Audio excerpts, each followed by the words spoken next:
కాబట్టి దేశంలో ఉన్నటువంటి కార్మికులందరూ కార్మిక సమస్యల పట్ల కార్మికుల ఉన్నతి కోసం పనిచేసేటువంటి ఏకైక సంస్థ భారతీయ మజ్దూర్ సంఘ్.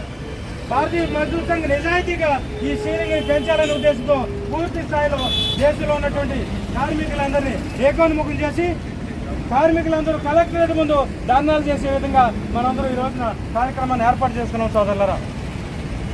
ఉన్నటువంటి స్కీమ్ వర్కర్స్ ఎవరైతే ఉన్నారో, GDS, anganwadi, ASHA, military workers ఎవరైతే ఉన్నారో వాళ్ళందరి కోసం నిజాయితీగా పనిచేసేటువంటి దేశంలో భారతీయ మజ్దూర్ సంఘ్ మాత్రమే. వాళ్ళకి ఏదైనా లబ్ధి చేకూరింది అంటే, వాళ్ళకి ఏదైనా ఉపయోగం జరిగిందంటే అది సెంట్రల్లో ఉన్నటువంటి భారతీయ మజ్దూర్ సంఘ్ చేసినటువంటి ఉద్యమాల కేంద్రంగానే ఇప్పటి వరకు వాళ్ళకి ఉపాధి జరుగుతుంది, వాళ్ళ యొక్క అవకాశాలు మెరుగుపడుతున్నాయి. కార్మిక సోదరులందరికీ నమస్కారం. ఈ రోజున భారతీయ మజ్దూర్ సంఘ్ ఏదైతే కార్మికుల కోసం పనిచేసేటువంటి దేశంలోనే అత్యంత పెద్ద కార్మిక సంస్థ ఏదైతే ఉందో అది ఈ రోజున దేశవ్యాప్తంగా కార్మికుల సమస్యల పట్ల ఒక నిరసన ప్రదర్శన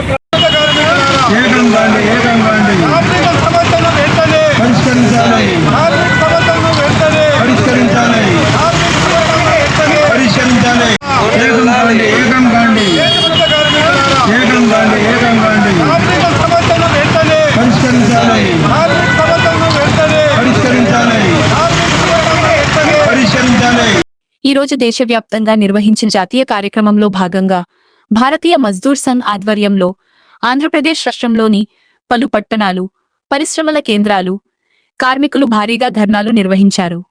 కార్మికుల దీర్ఘకాలిక సమస్యలను పరిష్కరించాలంటూ కేంద్రంలోని బీజేపీ ప్రభుత్వంపై నిరసన వ్యక్తం చేశారు. గుంటూరు, విజయవాడ, విశాఖపట్నం, తిరుపతి, కర్నూలు సహా రాష్ట్రంలోని అనేక ప్రాంతాలలో బీఎంఎస్ నాయకులు, కార్మికులు ర్యాలీలు చేపట్టి స్థానిక అధికారులకు వినతి పత్రాలను సమర్పించారు. ఈ కార్యక్రమం దేశవ్యాప్తంగా ఒకేసారి నిర్వహించడం విశేషం.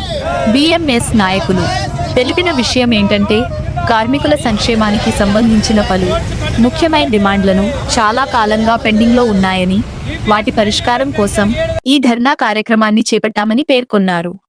అందులో డిమాండ్లలో అన్ని రంగాల్లో కార్మిక చట్టాలను సమగ్రంగా అమలు చేయాలని, లేబర్ కోర్సులో కార్మికులకు నష్టం కలిగించే అంశాలను సవరించాలని, ఈపీఎస్ 95 కింద కనీస పెన్షన్ను 1000 నుండి 7500కు పెంచాలని, ఈఎస్ఐ, ఈపీఎఫ్ పరిధిని విస్తరింపచేయాలని, కాంట్రాక్ట్ మరియు స్కీమ్ కార్మికుల రెగ్యులేట్ చేయాలని, సాధారణ నియామకాలపై ఉన్న నిషేధాన్ని ఎత్తివేసి ఉద్యోగ భద్రత కల్పించాలని ఈ డిమాండ్లు ఇటీవల జరిగిన బీఎంఎస్ 21వ ఆల్ ఇండియా కాన్ఫరెన్స్ లో ఏకాగ్రీవంగా ఆమోదించబడిన తీర్మానాల ఆధారంగా డిమాండ్లను ప్రభుత్వం ముందు ఉంచినట్లు మెమోరాండంలో పేర్కొన్నారు. ధర్నా సందర్భంగా నాయకులు మాట్లాడుతూ, కార్మికుల సమస్యలు పరిష్కరించకపోతే భవిష్యత్తులో ఉద్యమాన్ని మరింత తీవ్రతరం చేసే అవకాశం ఉందని హెచ్చరించారు. శాంతియుతంగా క్రమశిక్షణతో కార్యక్రమాలు నిర్వహించామని తెలిపారు. దేశ ఆర్థికాభివృద్ధికి కార్మికులే వెన్నెముక అని పేర్కొంటూ, కేంద్ర ప్రభుత్వం వెంటనే చర్చలు ప్రారంభించి కార్మికుల న్యాయమైన డిమాండ్లను పరిష్కరించాలని బీఎంఎస్ విజ్ఞప్తి చేసింది. ఈ వీడియో వీక్షించిన ప్రేక్షక మహాశయులకు మనసారా ధన్యవాదాలు. చూస్తూనే ఉండండి భారతీయం తెలుగు వార్తా ఛానల్. ఈ వీడియో గనక మీకు నచ్చినట్లయితే లైక్ చేయండి, షేర్ చేయండి, సబ్స్క్రైబ్ చేయండి, కామెంట్ చేయండి, బెల్ ఐకాన్ నొక్కడం మర్చిపోవద్దు.